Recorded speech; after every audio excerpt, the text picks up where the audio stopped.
MLA కోట MLC ఎన్నికల నామినేషన్ల ప్రక్రియ ముగిసింది. 2 స్థానాలకు కాంగ్రెస్ నుంచి మహేష్ కుమార్ గౌడ్, బల్మూరి వెంకట్ మాత్రమే నామినేషన్ వేశారు.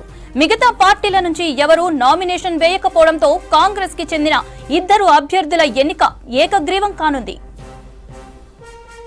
దీనిపై మరింత సమాచారం బ్యూరో చీఫ్ సత్యం అందిస్తారు. సత్యం, చెప్పండి, 2 నామినేషన్లు దాఖలయ్యాయి కదా, ఏకగ్రీవం లాంఛనమేనా?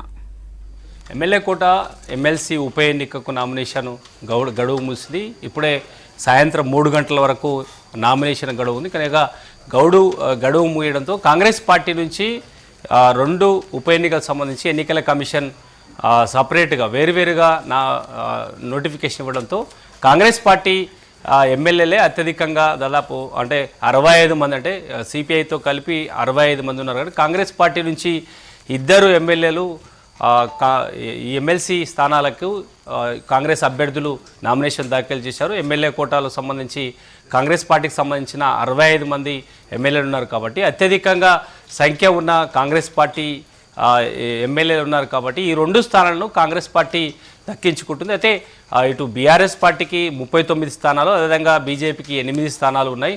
ఇక ఈ 2 పార్టీల నుంచి కూడా ఎవరు ఈ నామినేషన్ వేయకపోవడంతో కాంగ్రెస్ పార్టీ నుంచి నామినేషన్ వేసిన కాంగ్రెస్ పార్టీ అభ్యర్థులుగా ఉన్న ఎన్ఎస్యుఐ రాష్ట్ర అధ్యక్షుడు బల్మూరి వెంకట్, అదేవిధంగా Congress party working president Mahesh Kumar Goud ఇద్దరిని కాంగ్రెస్ అధిష్టానం ఎమ్మెల్యే కోట ఎమ్మెల్సీ స్థానాలకు అభ్యర్థులను ప్రకటన చేసింది. ఆ 2 ఈరోజు నామినేషన్ దాఖలు చేశారు. ఇక ఆ నామినేషన్ గడువు మూసింది కాబట్టి ఇటు బీఆర్ఎస్ పార్టీ నుంచి కానీ బీజేపీ నుంచి కానీ ఎవరు నామినేషన్ వేయకపోవడంతో ఇక వారి ఇద్దరి ఎన్నిక ఏకగ్రీవం అయ్యే అవకాశం ఉంది. ఇంకా అధికారికంగా ప్రకటన మాత్రమే మిగిలి ఉంది. అంటే కాంగ్రెస్ పార్టీకి ఎన్నికల నోటిఫికేషన్, ఈ ఎమ్మెల్సీ ఉప ఎన్నికకు సంబంధించిన నోటిఫికేషన్ వేరువేరుగా ఇవ్వడం వల్ల కాంగ్రెస్ పార్టీకి 2 ఎమ్మెల్సీ స్థానాలు దక్కాయని చెప్పొచ్చు. కానీ 2 ఎమ్మెల్సీ ఎన్నికకు సంబంధించి ఒకే నోటిఫికేషన్ ఇచ్చి ఉంటే బీఆర్ఎస్ పార్టీకి 1 స్థానం, అదేవిధంగా కాంగ్రెస్ పార్టీకి 1 స్థానం వచ్చి ఉండేది. కానీ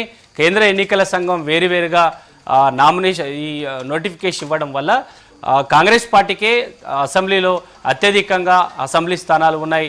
ఎన్నిక జరిగినా కూడా కాంగ్రెస్ పార్టీ అభ్యర్థులే గెలుస్తారు కాబట్టి బీఆర్ఎస్ పార్టీ ఈ ఎన్నిక నుంచి పోటీ చేయమంటూ కూడా దూరంగా ఉంది.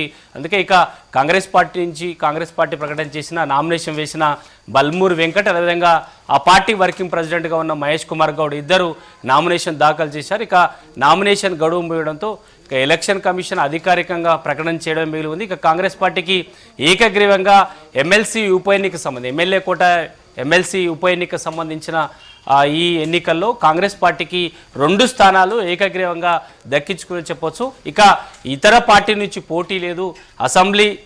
అసెంబ్లీలో ఉన్న ఎమ్మెల్యేల సంఖ్య ప్రకారం కాంగ్రెస్ పార్టీకే అత్యధికంగా స్థానాలు ఉన్నాయి.